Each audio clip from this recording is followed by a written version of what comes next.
Hi, I'm Adriana James, and welcome back to our series on answering extremely good and important emails and questions from you in relation to parenting. And with us is Cristina Moise, as a master trainer of NLP and an expert in a way in this field, having to deal with her own two teenage children, as well as working with other young children and solving problems using NLP timeline therapy and hypnosis. Thank you for joining us again, Cristina. Thank you, Adriana, for having me. And here is our next questionnaire, and says, looking for help with raising teenagers. I find it hard to get them to help me around the house without lots of negativity. Their grades aren't great, but struggle to get them to take any responsibility for this. Their phones and Xbox are all encompassing, and when I put strong rules around the usage around technology, they aren't respected unless I take the devices off them. How do I support them to learn to self-regulate better and make better choices? My daughter has also suffered through her first year of high school socially, so I'm changing her school this year and have tried just recently to work through a book with her to teach her on getting to know her own self-worth. But she doesn't seem to care to want to have any of this on. So scared she will fall into the same space this year again. Love to hear from others that have struggled and felt so overwhelmed with dealing with their teenagers. Teenagers. Those dreadful years, right? Oh boy. Yeah. So you got two teenage children yourself, dealing with it right now. So Yeah, how do you manage? well, that's a great question. And it's an interesting experience. And I must say, it's a great learning experience for me as a parent, first of all, because as adults, as parents, we say, I sacrificed so much for you. I did all of this for you. Now it's your turn to The help guilt me. trip. The guilt trip. Oh, yeah, I hate that. Ugh. Exactly. And the minute you do so, they catch you on that and they take it as a sense of punishment. It's like, I didn't ask for all that sacrifice you did for me. Now I don't have to, suffer the Yep. consequences. Yep. That's what's going on in their minds. And I realized that. And I said, that's an interesting pattern. And I I I got it, and I know I've taken it from, my parents when I was a child. Is like, you gotta do this because look how much I've done for you, and so on. And this game doesn't work, and it's not a pleasant game to play, nor for the parents, nor for the kids. It's not going anywhere. It's just like, it looks like the parent is the manager or the CEO and needs to see everyone, doing their job and cleaning the house and do this. Now I tell you what to do because I'm the owner of the house and you live in my house. But it doesn't work that way. They're teenagers and they're in between. They're still haven't decided whether they're still a child or they're going to go and be a grown up. And I remember when I was there in my early teenage years, especially, sometimes I really want to go back and still be a child and have everything, mom, do everything for me. Oh, I want to be a grown up and I want mom to just, leave me alone. Get off So my back, yeah. I need my space. So, what I realized with cleaning up or getting help, it's like invite them to do things together, not to perceive it as a punishment or something they have to do because they have to pay you back. But could be like having fun together and cleaning the house and then telling them, hey, we're gonna go, shopping or have a nice, dinner somewhere, or make it fun. Or what I did, because as mothers, as women, it's like it's cleanup day and it's gonna be today and it's gonna be by this time and it's gonna be like this. Just drop that because they live in their own rhythm. For them, it's not cleanup day. For them, it's fun day with their friends. For them, it's something else. So acknowledge that, respect that. If you want to be respected by your kids, you got to respect their time. You got to respect their space and respecting, like, really get to know your child, where they're at. And if at times you got to clean up the house by yourself. By all means, do that. But the more you force something into them, the more they will resist it and they will make you pay back for that again and again. Because if you don't get them and you push them to do something, unconsciously they will push you to do something else, and they will understand that things only get done by force and they don't necessarily have to. Listen, I don't like to clean the house, okay? I don't think anybody has a passion. I don't think I've got anything better to do in life than clean and, wash the dishes and do this and that. Ugh, it sucks, okay? So let's start with that. Although sometimes when I got in overwhelm, in order to get out of my overwhelm here, I have to do something physical, so I just kind of clean the house. That's bizarre, okay? But that's what I do. But here is the thing. I learned two things at my time. I advised other people, and it seems to work. There are two very practical strategies. First of all, when you cook something, clean as you cook. Right, so I use this bowl for something that I put in the soup. Now the bowl is there. Just clean it immediately. It doesn't get, whatever it was in the bowl doesn't get dry, doesn't get the gas. It's much easier, clean it on the spot. And so clean as you cook. We are going to be left with far less pile in the sink. If this is, I take it this is example, yeah?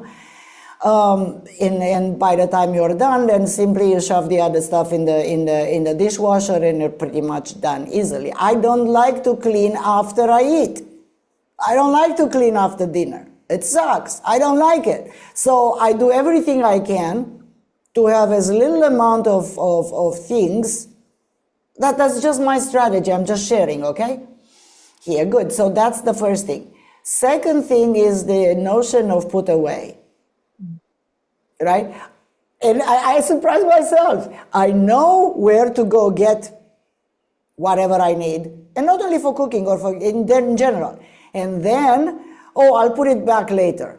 And it stays there, whatever there is, on the table, on the counter, and whatever. And it never gets back to where, it's almost all of a sudden like, miraculously, I forget that, where to put it.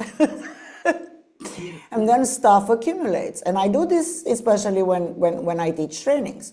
And I give I'm honest, I take myself. I give myself the excuse, I'm teaching some trainings and I'm so many hours per day and I just don't have time. Oh, rubbish. I mean, if I take a book that I relate to, or I do something, I might as well, how many seconds it takes me to make a few steps and put it back where I took it from. It's not that issue.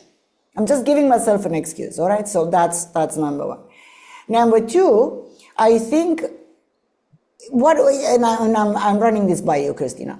What do you think about this? Involve them once as a request for help to do a day of cleaning. So they'll figure out how hard it is. Yeah. And if we think it's hard, it's going to be hard. If we think it's going to be easy, it's going to be easy. Right. What I learned with my kids is that, okay, I cleaned up once, twice, thrice. They model me. And then at some point in time, if their rooms, I realize they're not clean, I don't go and clean them up. Even if it upsets me and it triggers me and I want the house to be clean, refrain from going in there. And I let them come to a point where they make the decision, because if I tell them now it's time to clean, they won't know based on what? Who says? Just because you say so and you're in the mood of cleaning? I mean, the reactions. I'm perfectly fine with my room being messy. I'm not in the mood for that. Leave me alone. So I let them come to that conclusion on their own that, hey, my room is so messy, so it's time to clean it up. And I kid you not, my daughter, her room is spotless. I kid you not. So she knows when she cleans her room, I barely go and clean up her room anymore. So that's one thing. Let them realize when it's a good time for them. When it's Mom, have you seen my socks? I don't know, they're somewhere in your room. Plus, it takes away these, questions. Where did you put this? Where did you take it? I mean, you manage your own room as you want it, how you want it. Have fun. It's a great way to teach them responsibility. And Yes. then another thing that I noticed with them, especially my son, when it's time to clean up something, they're avoidant, not because they don't want to, but because they don't know how to do it. It was time to pack up some of his clothes and put them in the closet. And like, boys, like, how do I put this together? And he was initially shy, like he was avoidant. And I'm like, I mean, I could get upset, mind reading that he doesn't want to do it, but actually he didn't know how to do it. So he actually said it to me that I don't know how to fold clothes. So I taught him. So, it was a great thing to learn. So it's not that they're bad or they're mean or they're disrespectful. We got to learn to accept their rhythm, to get to know a little better what the behavior is teaching us about them and what kind of information we get from that behavior. And you know, take less of that. Oftentimes, as mothers, we need to clean up so that we're not feeling like a failure of a mother. I'm not doing a Yeah. good job as a mother. So we are putting a lot of pressure by thinking, I gotta clean up the house today. I gotta do this today. Who says, according to Because I who? have to provide the environment. And again and again and again, I got the same lesson telling me, my unconscious mind telling me, woman, enjoy your life with your kids. It's not about the house, how clean. It's gonna be clean. Even if, I mean, 5 minutes after you clean it, there's gonna be dust, there's gonna be stuff, around. But that means, and that's a great reframe I gave myself, it's like, it means it's a house full of life. There are people, humans living here. It's not a museum. It's a house. There's not an inspection coming in here. It's my Right. house, my rules. I do whatever I want. And I want them to feel the same, like it's their house, it's their rules, and whatever they go, whatever house they're gonna have, know that it's them owning it and making it the place they want it to be, instead of having to make it somehow because mom said so. Right. So I was leading somewhere. If you start and you involve them, and I said you can use a trick, help me to clean the house. First of all, they see it's work. Now, you can do that work grudgingly. Ugh, another thing to put away. Ugh, this, and it's boring. Or you can make it in a way which it becomes fun. Yeah. Believe me, you can clean the house and have fun. Yes, If you it is possible. Yeah, and if you do it grudgingly, they will think that, oh, it's bad and I have to do something bad, so I'm going to do it grudgingly as Right, well. They're going to model you. right, Yeah. And right. They just, always attach grudge, or it's something bad, or it's something boring, or it's something whatever to cleaning. Actually, you're teaching them exactly the other way around. exactly. So teach something fun, as you say, Fun. and have them be, I mean, if or the early stage, kids when they're 3, 4, or 5 years old. I remember my kids, especially my son, it was like, what you're doing here in the kitchen? I said, I'm cooking. Would you like to see? Invite them in your space, or when I'm in my office working, Participate. they would jump in. And if I wanted to promote something, write a post or write an ad, I would ask for their opinion. I kid you not. Do you think this should be in blue or in red? What do you think? This one. Kids, they don't overthink things. They're very practical. They're very, action oriented.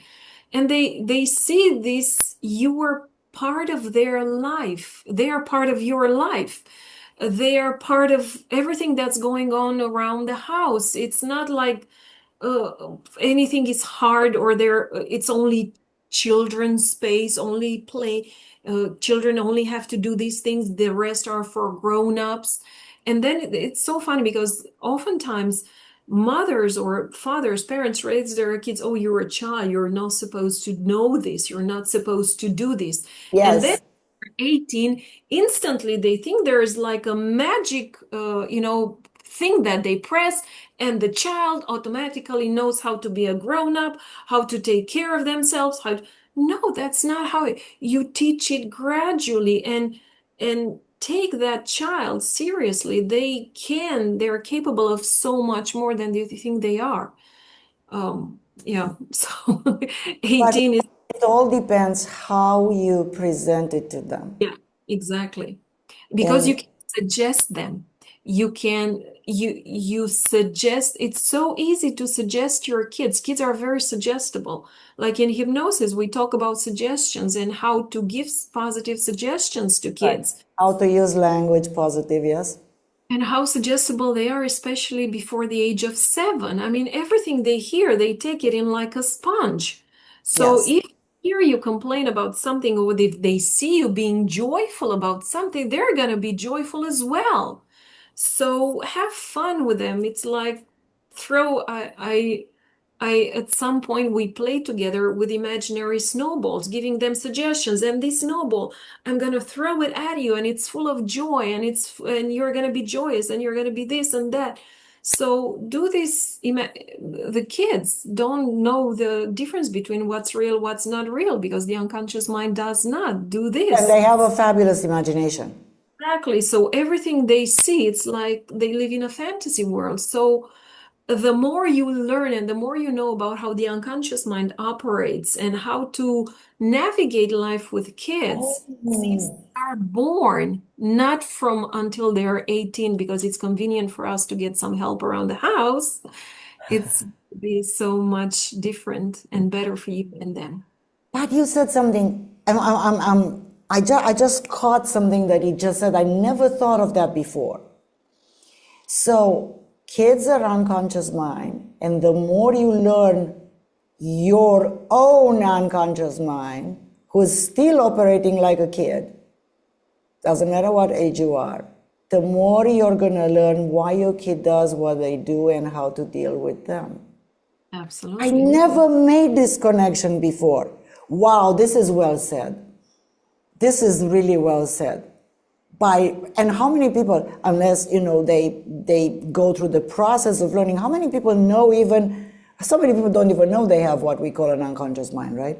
Yeah. And so and how many people know how to communicate with their unconscious mind, or recognize what are they truly feeling or doing or being unconsciously. Although we run 95% of our behaviors unconscious, that's the paradox, right? So which means that we don't know ourselves as adults. And then one thing that I know, it doesn't work, the authoritarian do it or else, and the punishment, that never worked, never will.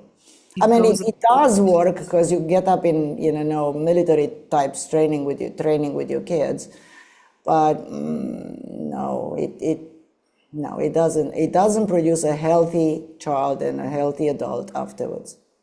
It actually creates quite a codependent relationship, and the child will always be fearful of authority, will always be like codependent on, oh, I have to do what the authority says, or what the Always father, ask for permission, yeah. yeah, ask for permission. They're going to be fearful. I've worked with a couple of clients whose women and their fathers were, they worked in the military. And it was like very strict. You got to do this because I say so, without really understanding. So it has a huge impact. But isn't Uh, almost like a cliche, because and it, by the way, it's cross-cultural. yeah, In so many countries of the world, and everybody, it's almost like a cross-cultural archetype. When you're a kid, you ask why, and eventually a parent or a caretaker or an authority figure says to you, just because I say so. And then you feel, what do you feel? Just try to remember. What do you feel? You feel shut off. You still don't have your question answered.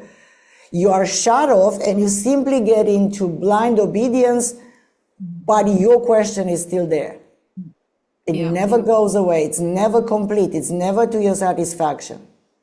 yeah. And that's what installs like feelings of not good enough. I don't know enough.